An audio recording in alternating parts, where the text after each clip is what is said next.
Service ప్రొవైడర్గా ఉన్న I-PAC కార్యాలయంతో I-PAC సిబ్బందికి ఒక వీడ్కోలు సమావేశం సందర్భంగా జగన్మోహన్ రెడ్డి గారు కూడా ప్రశాంత్ కిషోర్ గురించి ప్రస్తావించడం జరిగింది. అంటే ప్రశాంత్ కిషోర్ తనకి వ్యతిరేకంగా వ్యాఖ్యలు చేస్తున్న నేపథ్యంలో గత 6 నెలలుగా ప్రశాంత్ కిషోర్ గారు చంద్రబాబు నాయుడు గారిని కలవటం, లోకేష్ గారిని కలవటం, తెలుగుదేశం పార్టీకి ఆయన ఏం సర్వీసెస్ అందిస్తున్నారో అది అధికారికంగా బయటికి రాకున్నా కూడా మొత్తానికి తనేదో కొంత సర్వే చేస్తున్నట్టు, ఆ సర్వే ఫలితాలని వీళ్ళకి వివరించి చెప్తున్నట్టుగా, ఎక్కడెక్కడ జగన్మోహన్ రెడ్డి గారిని ఏ విధంగా దెబ్బతీయొచ్చు అనే అంశాలని తెలుగుదేశం పార్టీకి ఎన్నికలకు ముందు కొంత సూచన సలహాలు ఇచ్చే ప్రయత్నం చేసినట్టుగా వార్తలు వచ్చాయి. ఏదేమైనా సరే ఈరోజు సుదీర్ఘ రాజకీయ నేపథ్యం, అనుభవం, పరిజ్ఞానం ఉన్న తెలుగుదేశం పార్టీ లాంటి పార్టీకి నా ఉద్దేశం అయితే ప్రశాంత్ కిషోర్ లాంటి వ్యూహకర్తల అవసరం ఉందని చెప్పని నేను భావించట్లా. ఎందుకంటే దాదాపుగా 46 సంవత్సరాల రాజకీయ నేపథ్యం చంద్రబాబు నాయుడు గారిది. ఆయనకి ఇప్పుడు ఉన్న సమకాలీన రాజకీయ నాయకుల్లో దేశవ్యాప్తంగా కానీ రాష్ట్రవ్యాప్తంగా కానీ ఈయనంతటి సుదీర్ఘ రాజకీయ అనుభవం ఉన్న వాళ్ళు చాలా కొద్దిమందే ఉన్నారు.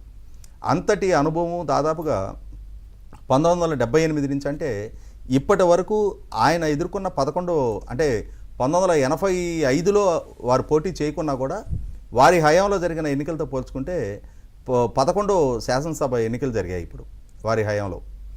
ఒక 85 ఎన్నికల్లోనే వారు పోటీ చేయలే. 78, 83, 89, 94, 99, 2004, 2009, 14, 19 ఇప్పుడు ఎదుర్కొన్నది 10వ ఎన్నిక వారు డైరెక్ట్గా కంటెస్ట్ చేస్తున్నది. ఇటువంటి పరిస్థితుల్లో అంత సుదీర్ఘ అనుభవం ఉన్న చంద్రబాబు నాయుడు గారికి ప్రశాంత్ కిషోర్ గారు లాంటి ఒక వ్యూహకర్తల అవసరం ఉందని చెప్పని నేనైతే భావించను. అయినా సరే శత్రు మిత్రుడని చెప్పని నిన్నటి వరకు జగన్మోహన్ రెడ్డి గారికి తోడ్పాటును అందించిన ప్రశాంత్ కిషోర్ ఇవాళ జగన్మోహన్ రెడ్డితోటి విభేదించి తాను విమర్శలు ఎక్కువ పెడతాన నేపథ్యంలో జగన్మోహన్ రెడ్డితోటి ప్రచ్ఛన్న యుద్ధాన్ని కొనసాగిస్తున్న కూటమికి సంబంధించి తెలుగుదేశం అయినా, జనసేన అయినా, భారతీయ జనతా పార్టీ కూటమిగా పోటీ చేస్తున్న నేపథ్యంలో ఈ రోజు వీళ్ళు గెలుస్తున్నారని చెప్పని అతను చెప్పారు. రాజేష్ గారు ఇక్కడ కూటమి గెలుస్తుంది అన్నట్టుగా కూడా అనిపించలేమా? అంటే ఆయన చెప్పింది డైరెక్ట్గా చంద్రబాబు నాయుడు గారు అధికారంలోకి రాబోతున్నారు, కానీ మళ్ళీ కేంద్రంలో బీజేపీని వ్యతిరేకిస్తున్నారు ఈయన ప్రశాంత్ కిషోర్. అంటే ఇక్కడ ఈ ప్రస్తావన రావట్లేదు, కానీ చంద్రబాబు నాయుడు గారు ఖచ్చితంగా రాష్ట్ర అభివృద్ధి చెందాలంటే ఈయన ఖచ్చితంగా ఇక్కడ ముఖ్యమంత్రి కావాలనే విధంగానే మాట్లాడుతున్నారు. సో కేంద్రంలో బీజేపీని మాత్రం ఆయన వ్యతిరేకిస్తున్నారు. అంటే ఇక్కడ బీహార్ రాజకీయాల్లో ఈయన నితీష్ కుమార్కి ప్రత్యర్థిగా ఉన్నారు.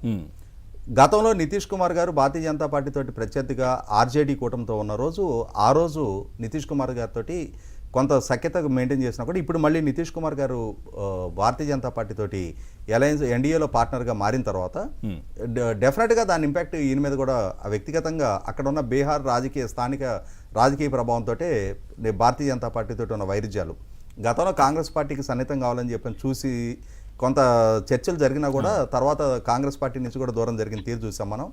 ఒకటి వాస్తవం అండి, ఆంధ్రప్రదేశ్ రాష్ట్రంలో సమకాలీన రాజకీయాలు ఎలా ఉన్నాయి ఏంటి అనేది ప్రజలు ఈవీఎంలో నిక్షిప్తం చేసేసారు.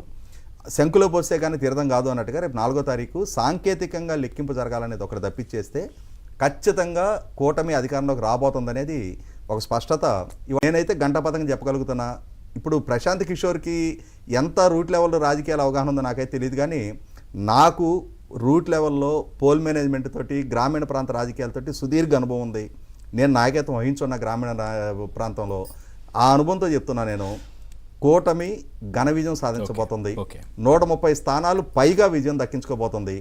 నా అంచనా ఇంకొంచెం ఎక్స్టెన్సివ్గా చెప్పాలి అనుకుంటే 1994 నాటి ఫలితంతో పోల్చి చూస్తాను నేను. ఇది 1994 ఎన్నికల్లో ఆ రోజు తెలుగుదేశం పార్టీతో పాటు అలయన్స్ పార్ట్నర్గా పోటీ చేసిన కమ్యూనిస్ట్ పార్టీలకు 30 స్థానాలు దక్కినాయి, మిత్రపక్షాలకు 30 స్థానాలు దక్కినాయి. 89 నుంచి 94 దాకా అధికారం చెలాయించిన కాంగ్రెస్ పార్టీ 26 స్థానాలకు పరిమితం అయ్యి అసెంబ్లీలో ప్రతిపక్ష హోదా కూడా దక్కించుకోవాలి. నా అంచనా అయితే ఇప్పుడు ఈ ఎన్నికల్లో తెలుగుదేశం పార్టీతోటి అలయన్స్ పార్ట్నర్గా పోటీ చేస్తున్న జనసేన పోటీ చేస్తున్న 21, భారతీయ జనతా పార్టీ పోటీ చేస్తున్న 10, ఈ 31 స్థానాల్లో ఈ రెండు పార్టీలు దక్కించుకో